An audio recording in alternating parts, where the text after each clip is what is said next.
Hi, everybody. Welcome to another great Prog Report podcast. We have another great episode here. We're going to do another one of our Ultimate Album podcasts, and we're going to cover the incredible catalog of Genesis. And we're joined by the perfect guest for this, Mr. Nad Sylvan. Hey, Nad, how are you? I'm gorgeous, absolutely gorgeous. Great to have you here, man. And of course, we'll talk about your new record, Spiritus Mundi, which comes out on April 9th, which is awesome.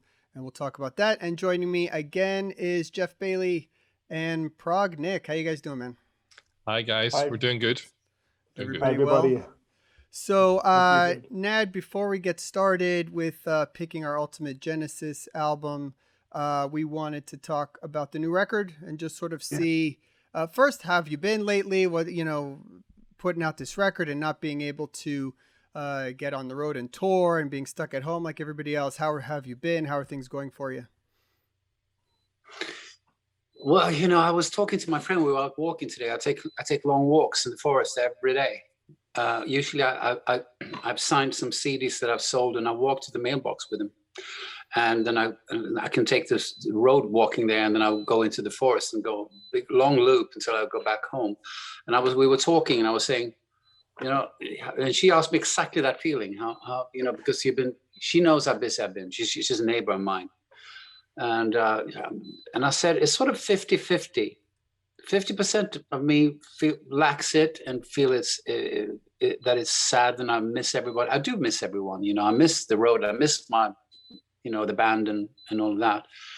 But also, for the first time in all these years since I started to sing with Steve, I've been able to see my garden come alive. I've seen my apple tree come and bloom. A lot of things I couldn't do before. So I kind of enjoyed that. And also lately since I finished the album and done all the artwork myself, that took a little while. Now I've been, into video production. So I'm making music videos all by myself. I have the camera, I have green screen, I have the lights, I have everything. So the last video I did was for a song called The Hawk that came out Friday. And I did absolutely everything with that, with a little help of Wayne Joyner, who gave me some clips that would work with some clips that will work with the video, but just a few of them. So I keep busy, and I'm working on another video now that's going to come out when the album comes out. So there's, I don't have a problem, to fill my days with stuff to do. Excellent. Okay, now the new album. It's not a concept album in the way that a lot of people who would listen to our podcast would consider it, but there is a concept in that it is based around the words and the poetry of William Butler Yeats, who of course hails from the same island that I am on right now. Can you tell us a bit about the idea behind putting together an album and how it came about?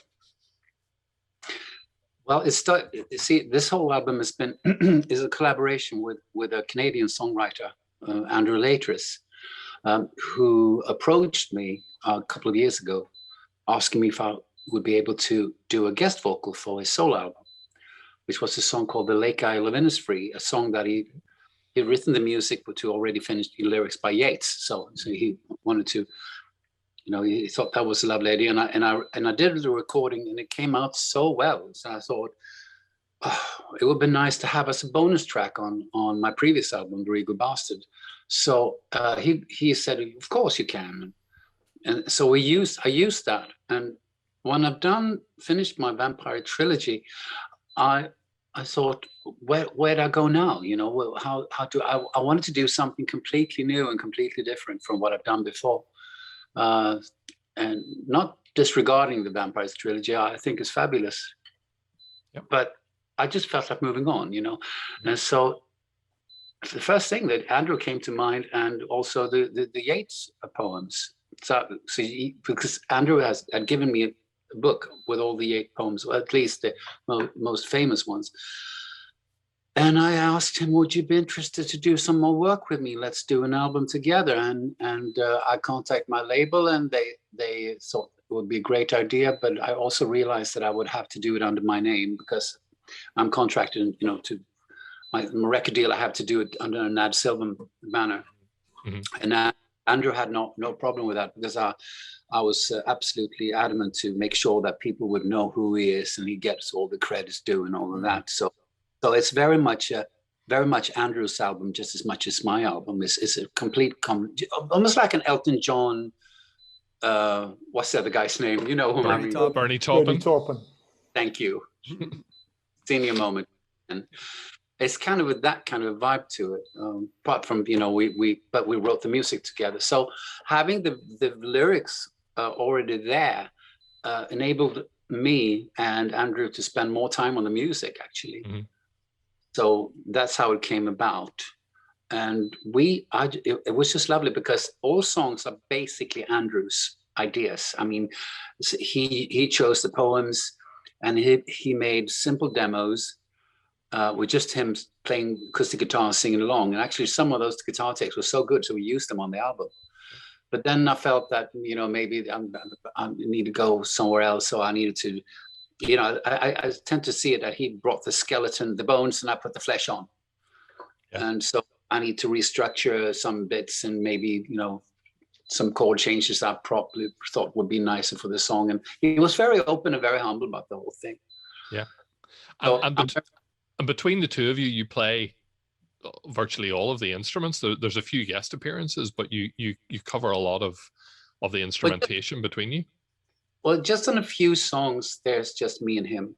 But for the rhythm section, it's Mirko de Mayo on drums from the Flower Kings current lineup, mm-hmm. and Jonas Reingold and Tony Levin on bass. Tony played 4 tracks and Jonas on 1.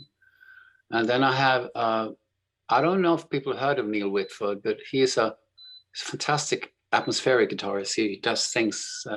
He just knows what to, the subtle stuff. Mm-hmm.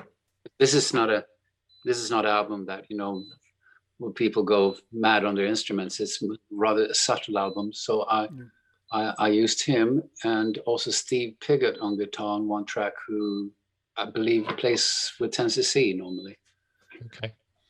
Nad, I just wanted to say congratulations on Spiritus Mundi. One of the advantages of being a prog reporter is that we get to hear this stuff in advance.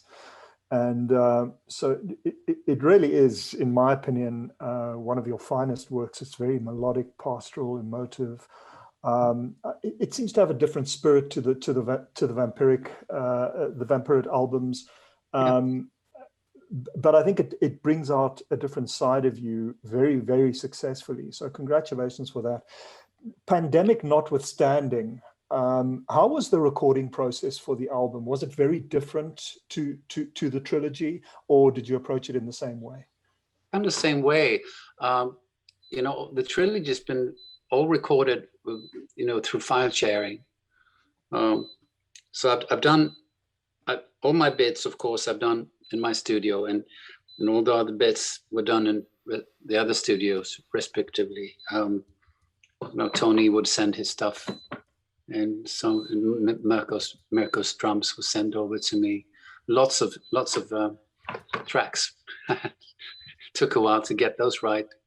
Not to say that it wasn't nice recorded, but so much you can do with mixing drums. And I thought, I want to go for an organic sounding album. I don't want it to be, let's say that it's as far removed from Steven Wilson's latest album, for instance, as possible. It's completely more absolutely. And also I was talking to Roine, Roine Stolt. Mm-hmm.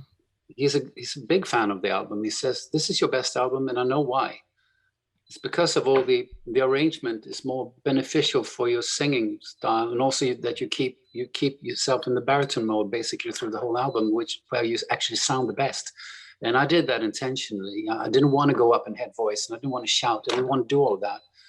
And if I sang falsetto, I just want to keep it very near the microphone and very delicate instead of going. I didn't want to do that. I wanted to be sensitive and intimate on this album, and I actually think I succeeded. But it has to do with the fact that the music is so arranged with very much Andrew's guitar in focus, his guitar picking or whatever, and so the arrangements are so sparse, so that enabled my voice to come through in the mix a lot better. And I think that's partially why we were so successful with this album. It's my take. Yeah, it's great. I agree. I've been enjoying the record a lot. I think it's just really great to listen to, and in a way that I almost sometimes can't really explain it, because it's not, when you come from this prog world and everybody knows what you do and your previous records and singing with Genesis, and you try to explain them, it's like, it's Nad, but it's different, and it's hard to sort of explain it until you really listen to it. But there's such gorgeous melodies and orchestration and stuff, and I mean, just the Hawk, you were talking about that single before, is just the best second half of that song is just so epic and glorious, and really great to listen to. I think it's spectacular. Thank you very much. The greatest reward for me making this album was that there was no deadline. I didn't, all the other albums, there were always a deadline, and I almost went mad in the end, with no sleep. But actually, that's how it usually is. You just work yourself almost to death. This time, I could do it in a more easier pace, and enabled me to also absolutely make sure the song order was going to be all right, and the mastering of the album itself. I went over there like a couple of times, and we changed things and made sure that it sounded phenomenal. The album got more time in the making, and it shows everything, the artwork. I don't know if you guys seen the actual album. You just heard the music, right? No, not yet. The liner notes and pictures and things. No, and because that's equally worked through. It's just everything sort of belongs so well. Extremely happy over this album, and I can just sense already that it's going to go places. That where I might even pick up some new fans. And also, when you were talking, you were saying, immediately this thought came to my mind when you said, when you listen to that instead of all the prog.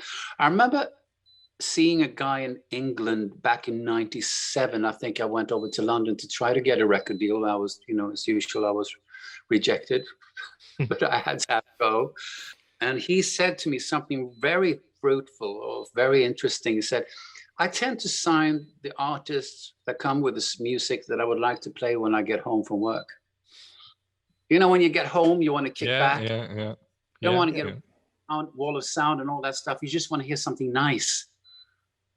And I believe Spiritus Mundi is that kind of an album. It's a nice album to put on. You can have it in the background. You can fall asleep to it. You can listen to it, intensively too. Yeah, and I think what's very, very clever about it to me is that, there could be a danger of taking poetry, which is a different written form, and it feels awkward within the music. I think what's really, really great about this is how the words and the lyrics knit together. There's The Stolen Child was one I was listening to earlier today, and going, if someone hadn't told you, that was originally a poem, you would have thought, it sounds like, a series of verses and a series of chorus, and the refrain come in. It's very, very cleverly put together, in terms of that, and right the way through. And the other thing I think is great is how, the words are used, or have obviously inspired the dynamics of what's happening in the tracks, whether it be the kind of the sort of lush pastoral stuff, the shifts in mood. And we had a podcast recently where we discussed the importance, or in other people's opinion, not importance of lyrics in prog. And sometimes, people listen to progressive rock music for the shred, and it doesn't really matter what people are singing about.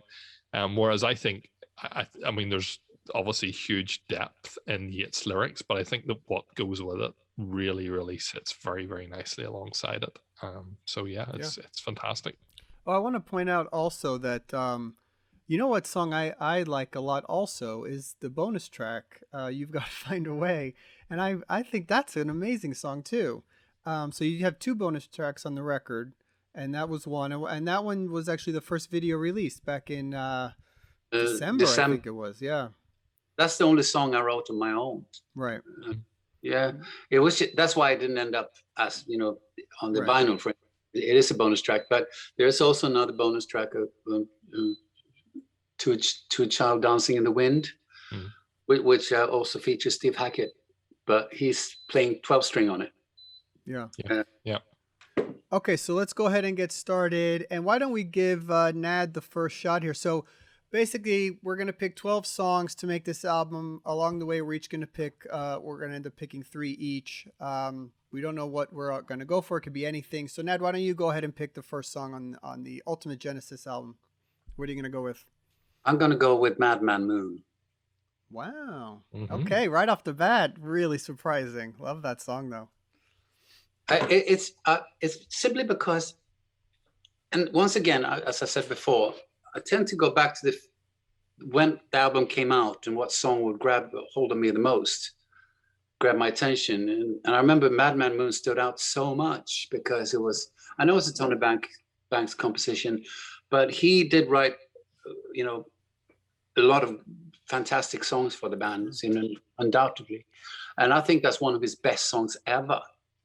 And I just remember the chorus in that song. So where's this going? Oh, and it was so unexpected chord changes, and it was all these mellotron choirs and strings and everything. It was just fabulous. And I think I was 17 when it came out. When you're that young, you take it in a different kind of way than now, I think. So that song always stayed with me. So that's what's amazing is the minute you said that title, I'm telling you, the song's playing in my head. Right. I mean, right off the bat, the words, the whole thing. I love Phil's voice on that song. It's just so great. That's a great tune. Underrated. And also, you know what? You come to think of it, we tag this sort of prog rock, but I don't hear much rock in that song, to be honest. It's more like a ballad. And also, just to briefly go back to my album, these are songs that could easily go on a prog rock album if you just cherry pick one song here and there. It could work. It's like More For Me, for instance. More For Me, that's not prog rock. It's a ballad, guitar ballad. Yeah. And so no, but Madman Moon is definitely one of my favorite Genesis tracks ever. Nice. That's a great one. Love it. All right, Nick, why don't you go next? Okay, so being a 70s child, I guess it's no coincidence that Steve played on almost all my favorite albums from Genesis. So I guess my choices are going to range pretty predictably from Nursery Crime through to Wind and Wuthering. But that's nice because they overlap the Gabriel and Collins eras. And it's not because Steve played on them, it's because they truly do happen to be my favorite albums. And not to sound predictable, but I just couldn't go without placing the Cinema Show from 1973, Selling England by the Pound, on this album. It's just an amazing piece of music. It's one of the few, I guess you would call it, cheerful love songs from the Gabriel era. It's not all covered in minor keys and lots of melancholy. It's got a bit of a happier vibe, more of a sort of introspective but cheerful vibe. At the end of the day, I suppose it's a love song about Romeo and Juliet getting ready for their date at the movies. A love song like no other, I suppose. But it's also got those very archetypal but unique prog elements in it. It's got the mythological leanings with Father Tiresias, and it gets Gabriel to reach right up into his falsetto range, I think, for certain parts of it. But as a composite whole, it truly is one of the great classic songs of progressive rock. So yeah, the Cinema Show. Can't go wrong with that one. I mean, the second half instrumental section, one of the best things ever written. And I can listen to that forever. So what's that like playing that song, Ned? I mean, is it when you hear the band doing the second half of that song, take us through that. I mean, how impressive is that? Well, it's as you know, I'm not very much on it. I just beginning and the end. But it's always a very rewarding bit to go on stage, because in the intro of that song, Lighting Eye, fired up everything, of the works really, with all these crystal balls, and it was fantastic lights and doing, and it really accompanies the guitar playing a lot in the beginning. It's a very nice beginning, and it's one of those songs where I feel I am the same range as I am as of late on the new album. It's my mid-range baritone mode. Mm-hmm. And it's very easy for me to sing, just like Musical Box is also a very easy song to sing. And I hear myself very well cutting through in my having these in-ear monitors. Sometimes it get quite busy in there, but that's one of those moments where I just hear myself so well. And so it's also very easy to pitch right. And we've done it so many times. We did it back in 15 as well, 16. I usually go when I leave stage, because it got this long instrumental bit. I usually just go and sit in the wings and look at the guys, enjoy the just enjoy the moment.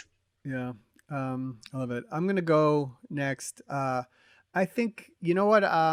There's a lot of different choices, but I think just to go with Cinema Show coming, I'm gonna go with Afterglow, which a lot of times those are together and connected over the years, and I just think it's the best ballad, one of the best ballads ever written, and just a tremendous song, and from the recording, Phil's performance is amazing. I know, Nat, I've heard you sing it, amazing as well. Thank you. Just one of the, an underrated song over the years, but one that the band luckily have always enjoyed playing, which I think has been great. And even back then they pulled that song out of that album to play live, which was to connect Cinema Show with sometimes, Colony of Slippermen and so sometimes stuff added, and then adding Afterglow onto the end is just always like the highlight of the concert, I think. Absolutely. I've said probably on these podcasts before, my first, the first Genesis album I got was Three Sides Live, which shows a little bit of my vintage, but it was back in the days when rock bands didn't tend to have greatest hits albums. So if you wanted an album that covered a lot of material, and I'd heard a lot of the songs on the radio when I bought that one, and it has this, I think it's either the third or the fourth side, where it's got stuff like In the Cage, and then it's got that medley of Cinema Show, and it ends with Afterglow. And that was the stuff that I just, wasn't expecting. I assumed that everything that they did sounded like, Misunderstanding or Turn It On Again. And suddenly there was all this incredible music. And Afterglow it's a really, really, I don't know, with Genesis fans, I don't think it's underrated, but it's a Genesis song people wouldn't know, but just incredibly powerful seeing it on stage. And, they tend to do amazing lighting and stuff during that song. It's fantastic. Yeah, really, really good choice. All right, Jeff, you're up. Okay. So one of the dangers of doing a little bit of preparation for this is that the first two people choose songs from exactly the same album that you've picked tracks from. So I've kind of my scribbles of notes have been thrown away, and I'm going to go with something different. It has just been mentioned because Nad just mentioned it earlier on. I'm going to go with the Musical Box, and I suppose probably the first track on kind of the first. I mean, there's a lot about Trespass. There's a lot of good tracks on it, but I think probably for a lot of people, Nursery Crime is kind of the sort of the first proper Genesis album. And that fantastic imagery that's related in the album cover. You have the nursery rhyme type start of it, which turns into this kind of manic, and it's really this dark kind of story of poor Henry who turns into an old man. And I know Roy and I have talked about, if we ever did a podcast about great moments in great prog songs, the closing section of the Musical Box is just one of the absolute best. And I actually, again, a as close to bucket list moment as you can get, whenever Steve Hackett's band, including Mr. Sylvan, played in Dublin, and I was delighted to hear that song, and particularly the ending of it, and just what a powerful musical moment it is between was Dublin like 5 years ago or something? Yeah. We've done Vicar Street twice. Vicar Street, yeah, that's right. Remember the last time we were there, people went absolutely mad. They loved it so much, and the band was in such fine form. And there was a after show in the bar in the pub just adjacent to the venue. And I was just getting shots and drinks the whole time. Next day, walking the streets of Dublin, people came up to me, "Oh, what a great show!" That's the only time that ever happened to me. After party like that, and people being so sweet. And so I feel, the wild Irish, they like, if they love you, they love you. They hate you, hate you. You know what I mean? They always wear their heart on their sleeve in that sense. So no, I remember that very well. That absolutely gig. Yeah. I mean, Vicar Street is a seated venue, but one of those moments where midway through the show there's a standing ovation, for the ending of that song, and I remember watching it going, it doesn't happen it happens at certain points that people know to stand up at the end. They don't stand up halfway through the show, so it was a fabulous moment for me, and one of my favorite Genesis songs that deserves a place on our album. That's in the top 2 or 3, and sometimes I think it is my favorite Genesis song. It just because of that end. The ending is, I've watched DVDs of Steve and you guys in the band playing that live. I've had Blu-rays where watching that, and I give the TV a standing ovation at the end of that song. It's just it's so powerful. You're just like, holy crap, this is awesome. That ending is just something else. Yep. I love the DVD or Blu-ray that we did with the orchestra. Yeah, it's the best. It really is. And how they come in during that fantastic ending segment of the song. Yeah. And it just lifts the song to another level again. So it's a very cool song to perform live. It's very easy for me to sing and remember. Yeah. No, it's I mean, you're incredible on that. It's awesome. All right, so we did the first 4, and Nad, why don't you pick your second one? Okay, it's a draw between 3 songs, really. I don't know, but I get to pick 4, right? 3. We're each picking 3. 3. Yeah. Oh, Christ. Songs that really. I would probably go for Snowbound from Then There Were Three. So you are the wild card in this episode. That's like something that I would pick. Definitely. I'm known as the wild card guy. I expected that one from Roy. Yeah, that's great. No, great album. I was 19 when that album came out, and I know that a lot of people gave it some flack because it wasn't as adventurous as on early albums.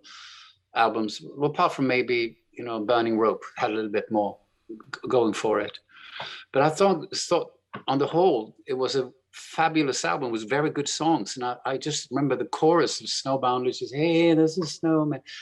It was just Phil's voice. He almost sounds a little bit like Dr. Hook in the Medicine Show on that one. It has this very delicate vibrato and the arrangement and that arpeggiated synthesizer in the background just created such fantastic swirling emotion, and it always was a very every time that comes on, I just feel, oh, I'm 19 again. No, it's a very nice track, and now it's the Desert Island track for me.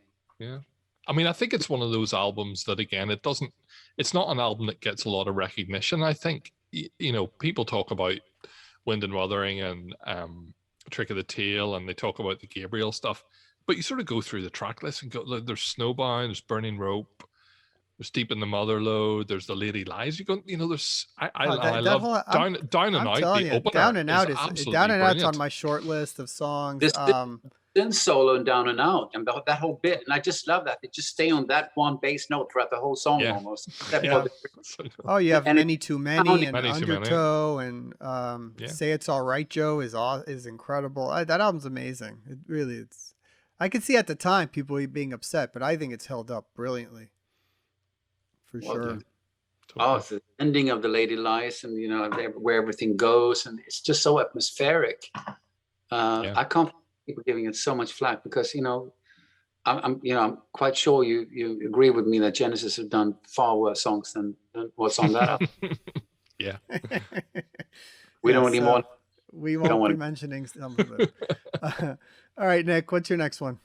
Okay, so I guess we're heading for this being a double album, but anyway, I'm going to try in time length. This is a quadruple album, I'm sure.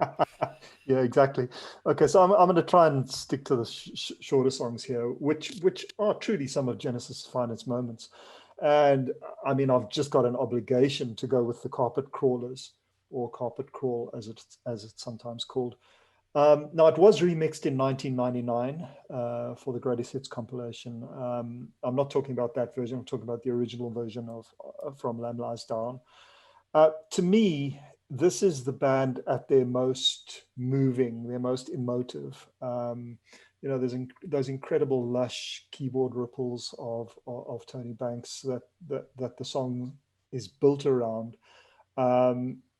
It may be the foundation of the song, but it's truly unique. I don't think that particular arpeggio has ever been used in this way before or since. It's very sparing in the arrangement, but at the same time it builds and builds to a crescendo.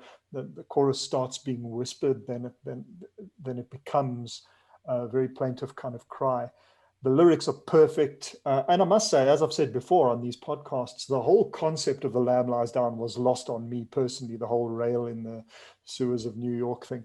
I didn't get that at all. But this particular song, and I think this is true of many of the constituent songs on Lamb Lies Down, this particular song is a moment of brilliance, sheer beauty. So for me, it's the Carpet Crawlers. Yep. It's a very sexual song. You know that, don't you? That's why you like it. I'm feeling it, Nad. I'm absolutely feeling it.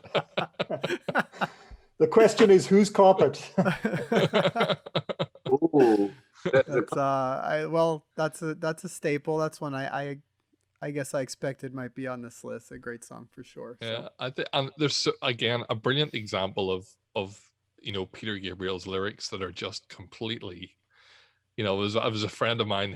One of his favorite lines. The liquid has congealed. Yeah, it's like what does the word congealed appear in any other songs? I can't think of any.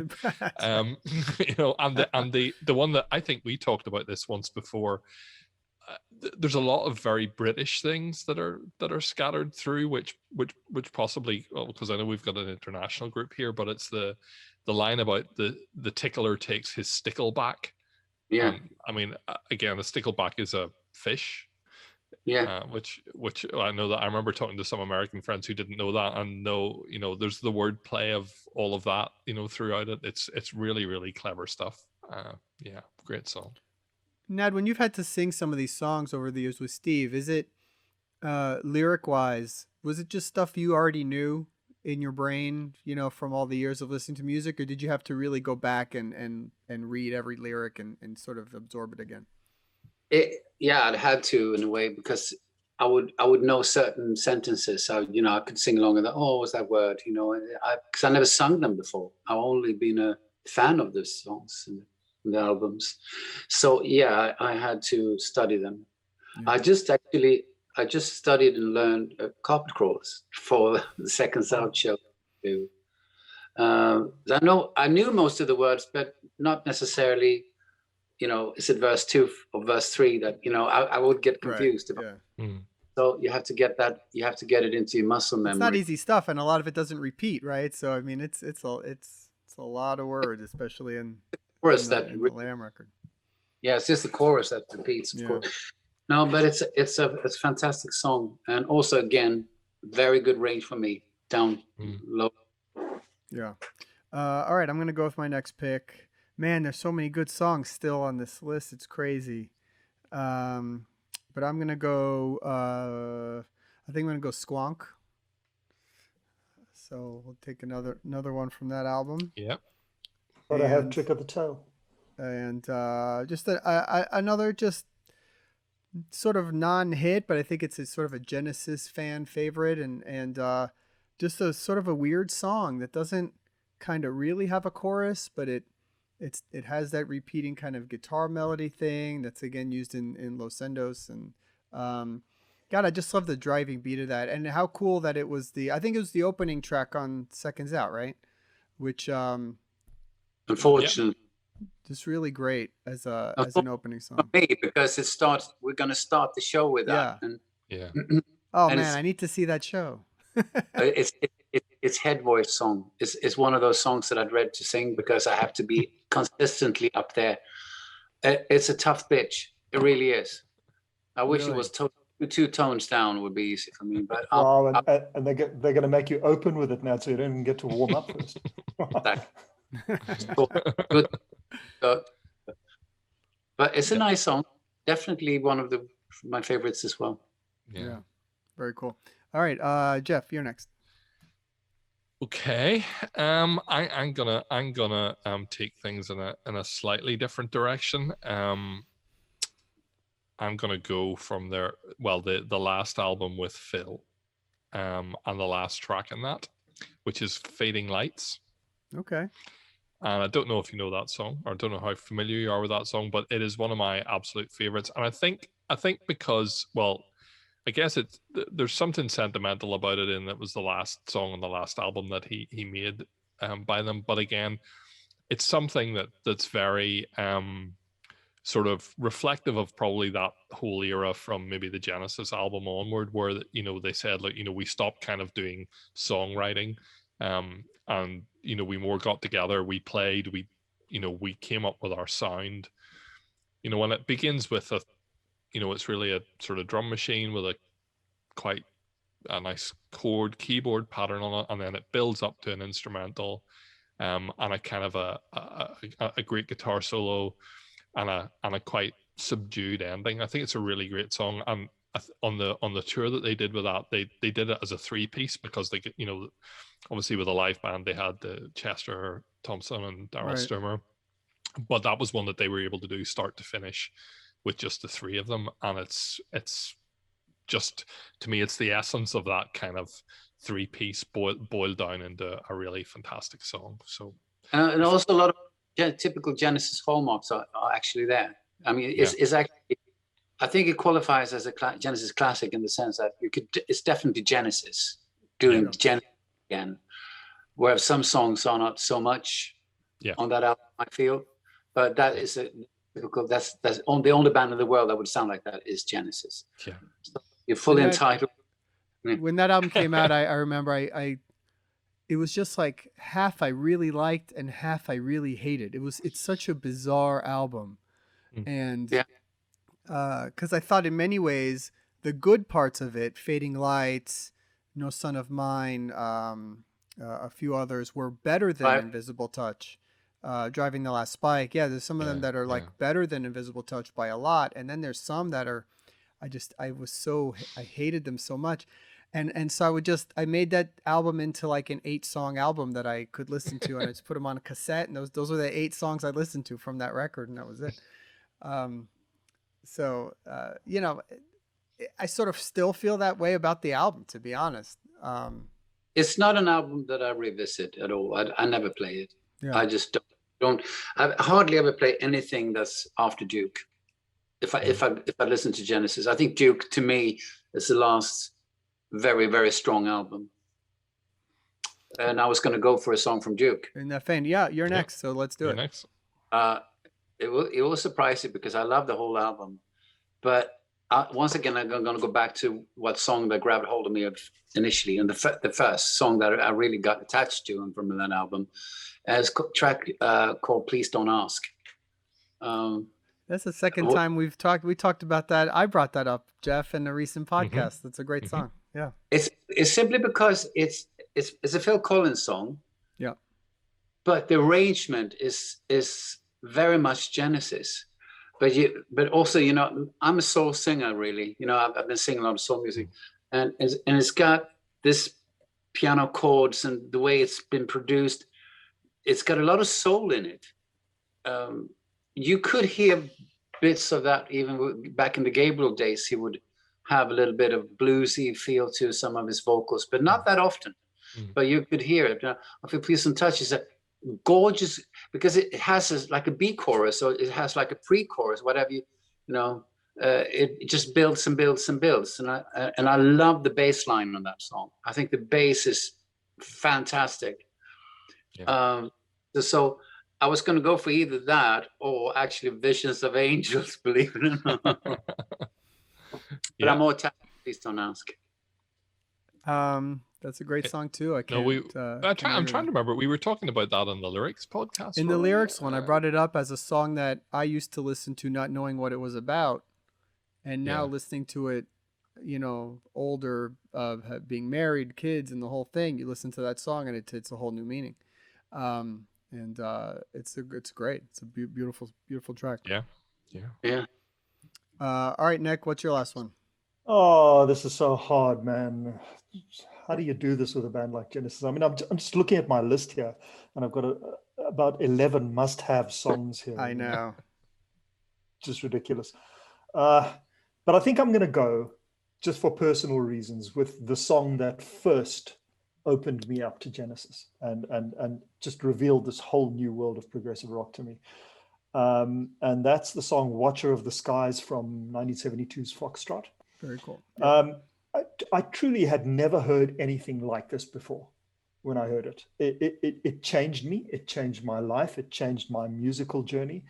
That opening salvo with Tony Banks' Mellotron just swirling in space, and then hearing Gabriel come in with those staccato punctuations of his, and you know, later on watching what then became YouTube clips of Peter Gabriel with bat wings on his head singing that song. It kind of stuck with me. I mean, the whole concept of the thing is so Prog. It's about this alien visitor looking over planet Earth to see that it's devoid of life, and just those amazing staccato rhythms that Collins and Rutherford came up with there, which when you break them down are in 6/4 time, but are really unusual, and I don't think have been done very often before or since. Just creates an amalgamation of something that had never been done before. I certainly had never heard before, and it just changed my whole musical perspective. And that is the song, I think, that truly, with a couple of songs from Yes on Fragile, introduced me to progressive rock. So for personal reasons, it's Watcher of the Skies. Yeah. Good choice. That was my first song I sang with Steve live. Yeah. Huh. Right. Yeah. How hard is that one to sing? Is it challenging like some of the others, or because of the speed of the singing? It's a little odd, but I just remember when Steve asked me to go on and do a guest spot with him at Isle of Wight 9 years ago now. Number one, I couldn't believe he asked me, and it was just like, wow. And I had to, but I took it really seriously, and I studied it hard, make sure that I would have it down, you know. So once I got it in my system, it was no brainer, you know, to go on and perform it, and I felt confident enough. But my singing technique wasn't as developed back then for some of the higher notes, you know. I didn't even know about my head voice at the time. It was just I would push the chest voice up, and you know, and the voice would crack sometimes. And I realized, oh, the head voice. Oh, that's, you know. So I got acquainted with that, and I started to grow as a singer. But I remember seeing the musical box a couple of times, but first time I saw, they actually came to Gothenburg, Sweden, to do Selling England. I think it was Selling England, but I think this started with Watcher of the Skies. I can't remember now, but it was a surreal moment when, you know, with the bat wings and the UV makeup and all of that, and how he would just roll his head very slowly like that, and he, almost like a demon on stage. It was theater. It was just outrageous, and I just get goosebumps when I'm thinking about it now. Yeah, you know, I saw them do it at Lorelei. Had the same feeling. Just powerful stuff. Yeah. Very, very. They're great. I saw them do The Lamb, and then I I think the encore was Watcher and Musical Box, and so it's all the costumes, all the different things, and it's like really fun, very fun. I have tickets to see them do the Lamb, which were 2020 tickets, which became 2021 tickets, which have become 2022 tickets. Yeah. Nad, how did you hook up with Steve, or what was the connection that got you working with him? Well, to cut a long story short, there's a man in Germany who is the promoter of the Night of the Prog festival, which is held in Lorelei, St. Gorshausen every year. In 2008, I made an album called Uniform, which was like the door opener for me for this world. It became the springboard to where I am today, really. So he had that in mind, and I know he was a fan of it when he heard that Steve was going to do Genesis Revisited. And so he contacted Steve and said, "Are you going to go out and do this material again? Do Genesis live? Oh, you got to contact Nad Sylvan. He's the perfect guy for it." This is what I've heard afterwards. What happened? So I was contacted by Steve's tour manager. Apparently, Steve and Roger they went onto YouTube to see some clips of me. I think they also heard some of the Uniform album and what have you. So Steve called me one morning, and we talked for half an hour, and they invited me over, and I got over there, and we just hit it off basically, and I sang a cappella in the studio for him. As I said, "It sounds great, you got the gig." But he had decided already that he wanted me, but he wanted to meet me in person, of course, to check me out, so I wasn't, this weirdo that wouldn't have worked with him, because once you're in the band, you're in the family, and you want to have a good relation. So that's what happened. But the funny thing is, I asked him, or did I ask Joe? I don't remember. But we were talking in the back of the car, and I was saying, "I've been wondering, how many guys did you audition for this?" Because sure, there was just lots of people. No one. We just picked you. That's even better. That's amazing. Very cool. Absolutely. Very cool. Very cool. I was turning 53 when I got the gig. Amazing. Okay, so I'm up next. So just because I don't trust Jeff with what he's gonna go with his last pick, I'm gonna have to go Supper's Ready with mine, because it would be criminal if it's not on this thing, and it does add another 20-something minutes to our ultimate album. But so what? One of the best songs ever written, if not the best song ever written, and just a masterpiece track. What else can be said about it? We've talked about it a million times, but it never gets old. So many parts. I mean, it is the quintessential epic. You can't do better than this one. It's the one by which all 20+ minute songs are measured, and watching you guys do it live is awesome. Yeah, it's just perfection. Spine it really tingling. is. Yeah, I think we've done a couple of times now. I mean, on DVDs, I think that it's on 3 or 4 of them.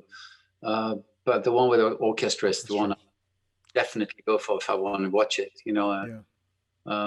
It's just, again, it adds so much, and it's a very fun song to perform. It's a lot of different,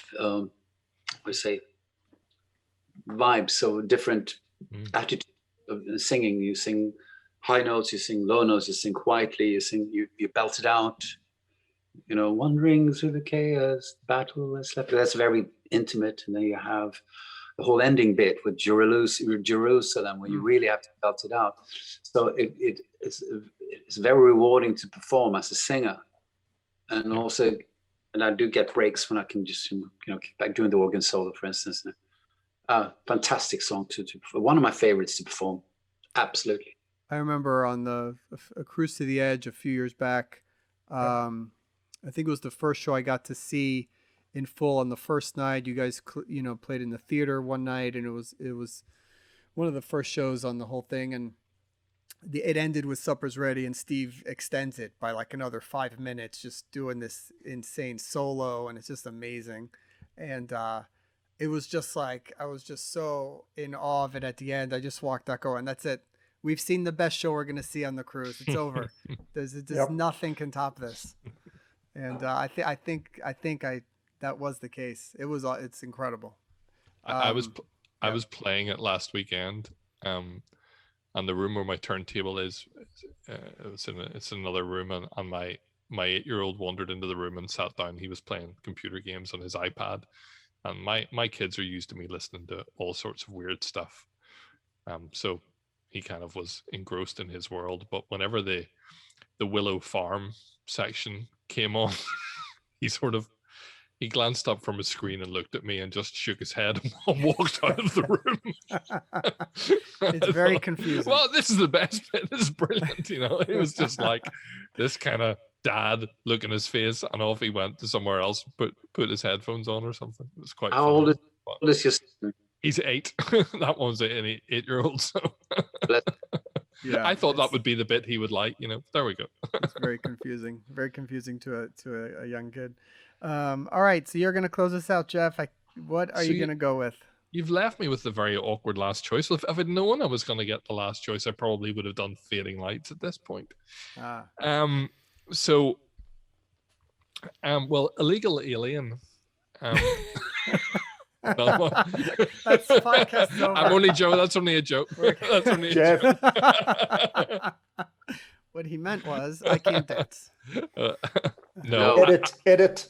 I think I'm look, there's so much we could choose, and there's so much great Phil stuff probably that we haven't touched upon, but I'm gonna go, I'm gonna cheat. I'm gonna pick 2. I'm gonna have Fly in a Windshield and the Broadway melody of 74. Good man, Jeff.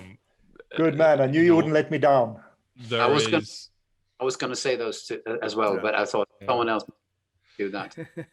I mean, I think probably everything we've talked about, from the lyrics to the instrumentation to back what we were talking about, the when we were talking about Nad's album and the tie-in of the music and the lyrics, and that kind of bang as the fly hits the windshield, and then this music kind of takes off. Not fantastic, the slide guitar, and then that closing, I'm not sure what the time signature is bit at the end, but the Lenny Bruce declares a truce on that section. I mean, it's just a phenomenal, probably 8 or 9 minutes of music.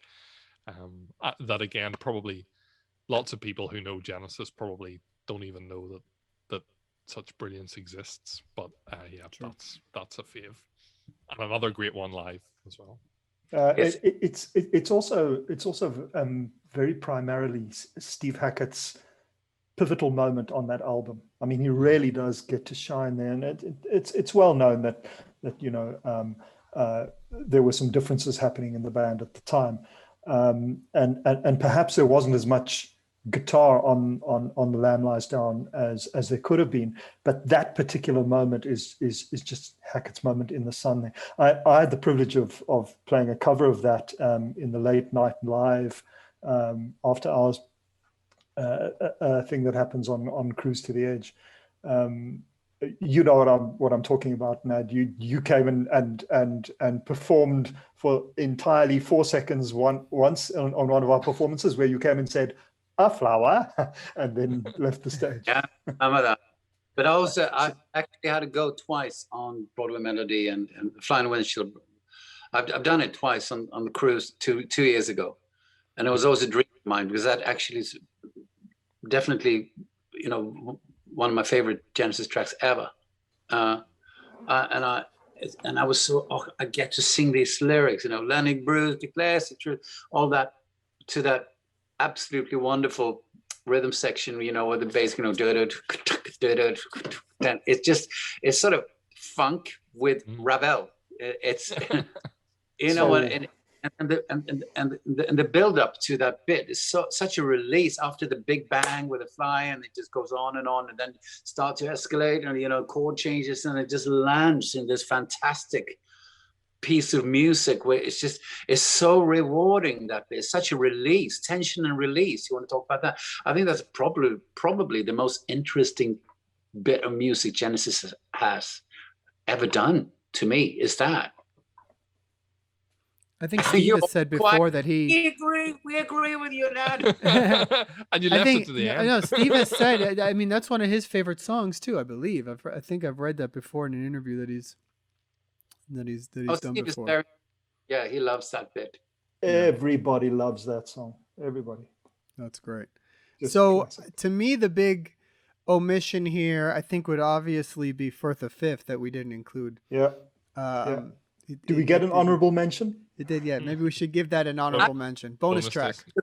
It could go on as a bonus track. It's the bonus track. We're gonna put Firth of Fifth as a bonus track because alongside Who Done It. and maybe 11th Earl of Mar, right? You know, we should come back. Roy, talk to us about Who Done It, Roy. We should do another. Don't you really like it? Gorilla? No, I never said you liked it. No. Did I? No, I don't think so.